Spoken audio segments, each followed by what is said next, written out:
Hey, it's Christine, and I have Melanie with No, me. Yeah, what's your name? Melanie.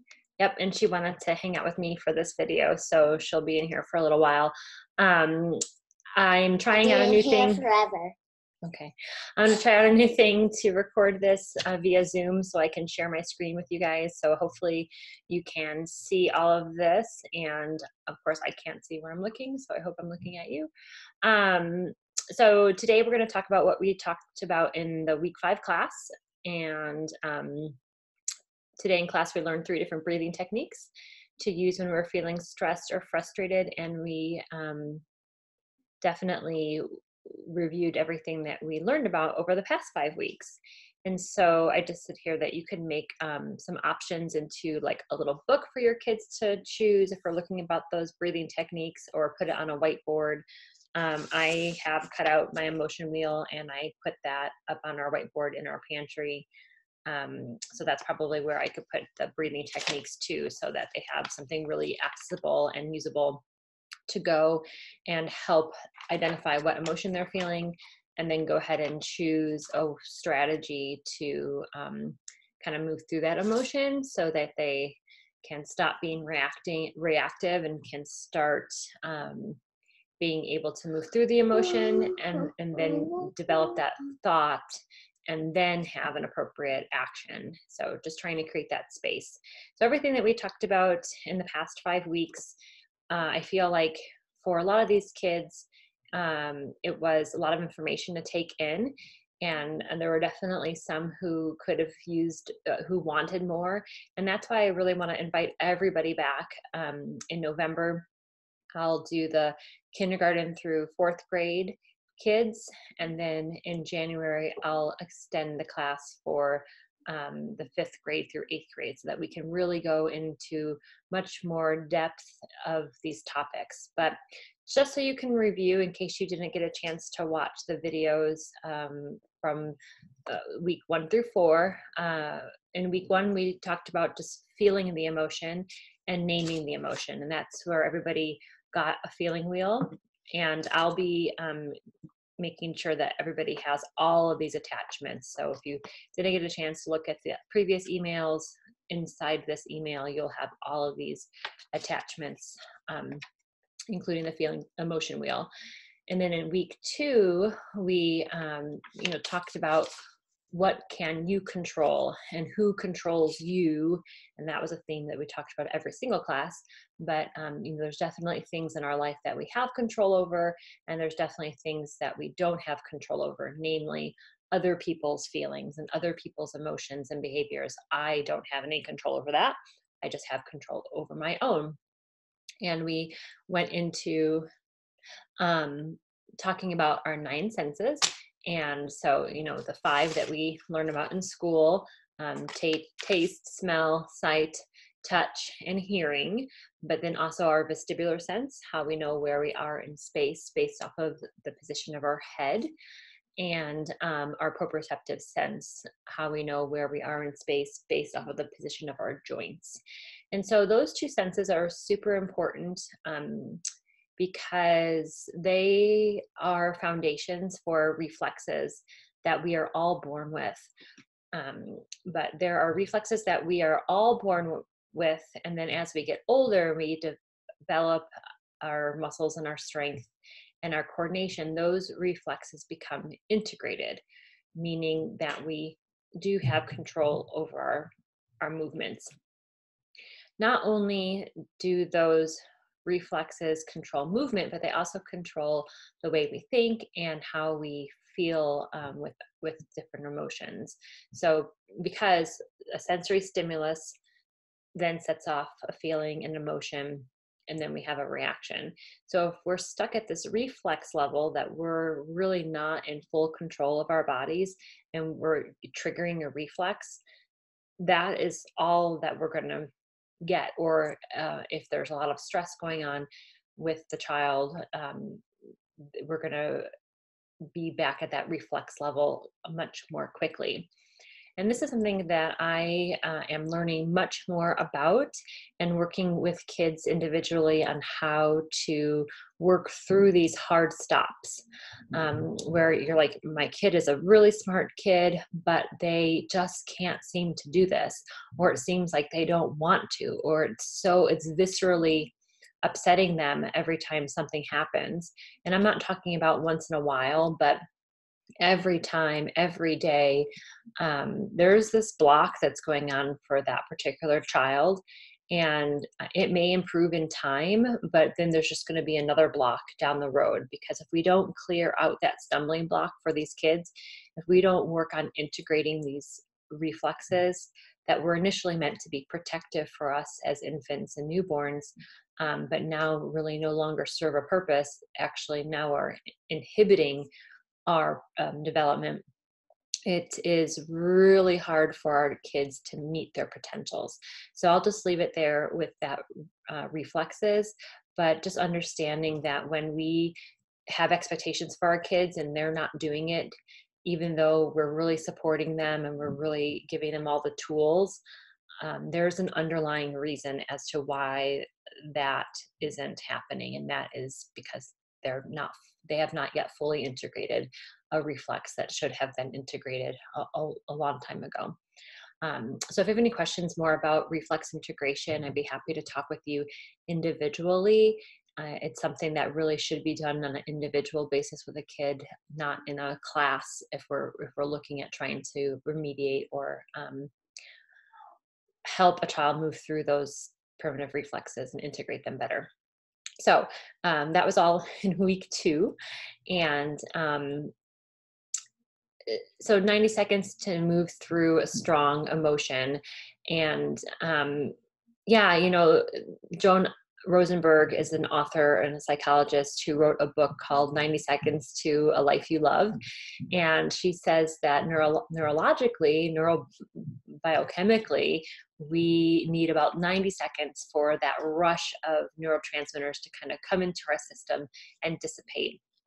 And so 90 seconds, we've done 90 seconds, 2 minutes in class of silent sitting, of being able to act out an emotion. And so I think that they do have an idea of what 90 seconds is, but I would encourage you to set a timer out for them that they can see what 90 seconds really feels like. It's not that much time for them to kind of sit with that emotion. It's perfectly okay to feel sad, to feel frustrated, to feel angry. We just can't act out on that. So no hitting, no punching, no pinching, no throwing, but to feel that anger for 90 seconds, that's okay, right? Okay, so we'll talk about the 5-finger breath down here. Don't know why I said it twice. In week 3, we talked about want to versus have to, and there was a worksheet on that, and just kind of making a list with your kids and talking about the things that they really want to do, and they're going to have a long list of everything that they want, and then talking about the things that they have to do. And we discussed in class how we can turn those have to things into want to. Like, if I ask you to clean your room, you don't really want to do it, but do you value living in a clean space? Yes. So if you value living in a clean space, it should be pretty easy to want to clean up your room and make your space look nice. Yes. Okay. It's not fun. How can we make it more fun? I don't know. Could we turn it into a game? Yeah. So we could turn it into a game. Do you think you would like to win a little reward? Yeah. So we could use a little reward. We could have a competition with your brothers to see who can clean up the fastest. So we can try to turn something that you have to do into something that you want to do. Yeah. And we talked about that in class, and everybody had great answers. Week 4, we talked about resilience and perseverance, and everybody agreed that even though something is hard, that they can practice and get better at it. There were a couple of children who said, yeah, they just give up. And we started to have that conversation. But again, that will be something that we'll need to continue to have the conversation around why it feels difficult to do something hard, but that the more you practice, the better it will get. And, just trying to figure out what specifically they can't do. Like when you ask me to do something for you, but I know you can do it, what do I have you do?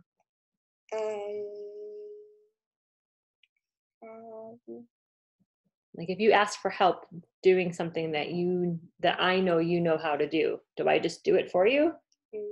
No, but I want to figure out where you need the help. So figure out where you need to support your child and then stretch them a little further. What I need help with Mom all the time is Mhm. picking up my clothes. Picking up your clothes? Yeah, because every day I have to pick them up. Yes, you Not do. fair. It's not fair. Why? They're your clothes. I can't put them away. I think you can. No, I cannot. We'll work on that. And then this last week was the recap and the review. And so we'll go through the 5-finger breath here, the snake breath and the shush breath, because all those things we did in class today. And so the 5-finger breath is a way to help your child kind of get into a more of a calm and alert state for learning and for listening. And they're just going to trace their hand, breathing up and exhaling down.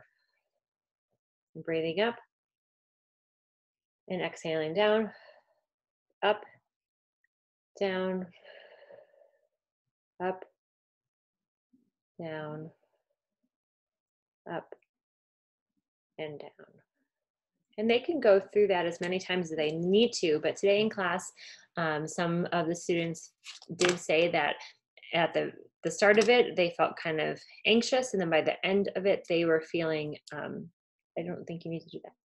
They were feeling more relaxed. So that was a great observation. Some other kids were excited that they could use their hand to help them with relaxation because they always have their hand with them. So another one we did was the snake breath. And so that is just breathing in and then exhaling the S sound.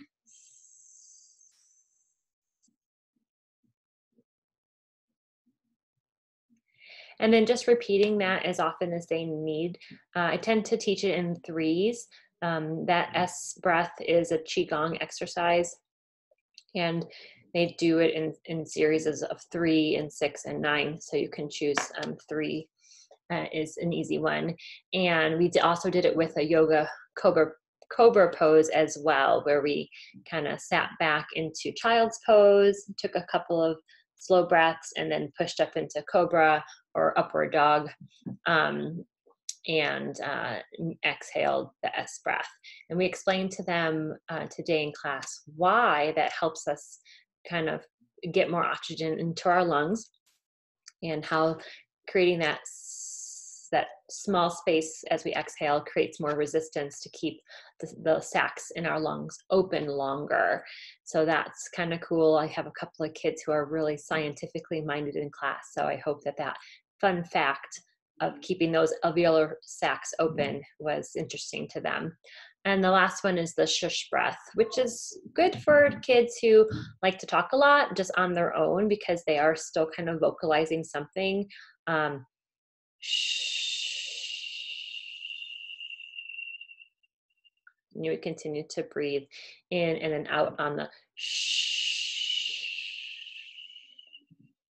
So I'm, if there are kids that like to talk during their silent sitting or their meditation, this one can be a good bridge because they are still making a noise. They're just doing it with their breath. And the principle is the same. We want to get the slow breathing, help activate the parasympathetic nervous system, help lower our heart rate, lower our respiratory rate, kind of get us out of that fight or flight mode, which is all reflex based if we're not really in an actual dangerous situation. So that's the recap of our 5 classes. And I just really want to thank everybody for having their kids sign up for this class. And like I said, we will be doing another one starting in November and also in January for the older kids. So look for that. And then the last thing I just wanted to go over today is just kind of, I've been reading this book called The Yes Brain by Dr. Dan Siegel. And it's a well-written book, although I do think he uses a lot of terms and a lot of jargon. And I hope I can make it a little bit more simple here. So just wanted to kind of, he talks about how, our children need to be in a calm and alert state for learning and listening. And when they're in that kind of yes brain, they're going to be more open to ideas, and they're going to be more able to move forward through difficult emotions, as opposed to if they're in this no brain. And one of the things he talks about in that book is how we can, as parents, create that connection and that safety for our kids, and helping support them, but also staying apart from them. We aren't wanting to do things for them, but we are wanting to acknowledge what they're feeling and kind of walk with them, is how he describes it. So I was just thinking about that today, and breaking down why your child is breaking down. And so the first thing I would just kind of, do a quick inventory in your head is your child's needs being met at this moment? So are they hungry, tired, sick, cold, thirsty? Is their brother or sister hitting them or annoying them? That it really is, if their needs aren't being met, their tolerance for difficult emotions is going to be really small. And we feel this in ourselves too. If you're hangry or if you're overtired, you're much quicker to react, and you're not as patient with your children as you might be if you were feeling nourished and getting good sleep. So understand those primary needs, and making sure that our children are having those met in order for us to really expect their best behavior and their best attention and ability to learn and listen. And then, is there a fear, either a perceived fear or a real fear? And this fear, is a fear of the unknown, a fear of success and failure, a fear of lack of control, a fear of rejection. And so, this stuff here, this fear, most likely is not really in their conscious awareness at first, especially not in the moment. Again, if a threat is either perceived or real, it is setting off a reflex for you to act quickly, like running away from a mountain lion or a coyote. You are going to get out of there, or you're going to fight, or you're going to freeze, or you're going to flee. And so if there is any sort of real or perceived threat, that reflex is instantaneous. But we can, especially in just perceived threats, not in a real one, in a perceived threat, we absolutely can teach our kids to help create some space so that they can kind of think about that and process what's going on without having to react. And so that's where a lot of those breathing techniques can come and help in handy, especially if they're practiced beforehand. So it's not something that they're going to just learn and pick up right in the moment, but it's something that we can practice. There is one technique that I can help kids do in the moment, and it's a tapping technique. So you're going to do it on 5 areas of their body. You'll tap. You can do it with both hands at the same time, or one. They follow the sequence of 1, 2, cha, cha, cha. And then you go to their shoulders, 1, 2, cha, cha, cha. The backs of their upper arms. I'll do that here. 1, 2, cha, cha, cha. In the lower part of their back, like along their, right above their hip, 1, 2, cha, cha, cha. And then in the bottoms of their feet. And again, that 1, 2, cha, cha, cha. And so you can repeat that about 3 to 7 times through, especially if the child's really worked up and having a hard time kind of coming back down when it's fear-based. So, and if all of these things that I just mentioned above are ruled out and they're not the issue, then, check in and make sure that the child really understands the expectation. And not only do they can repeat that you've told it to them, but that they acknowledge it and they can repeat it back to you, or they have some ability to show you that they have that understanding of it. So, but far and away, these perceived versus real threats or fears is going to be that stumbling block for a lot of these kids who aren't doing what we expect them to do, especially if all of our primary needs are being met. Um, and if that child is just reacting and really seems like they're unable to create that space.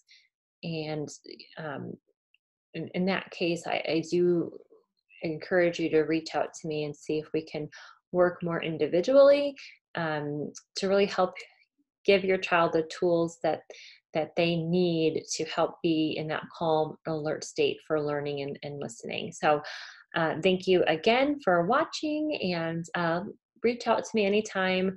My phone number is 720-984-5284, or you can reach me via email, crobinall@gmail.com. And I'd love to hear your feedback. I will probably put together a short survey. I hope that everybody can and respond back to me for that. So, all right, thank you. Let's see if I can pause this. Sharing.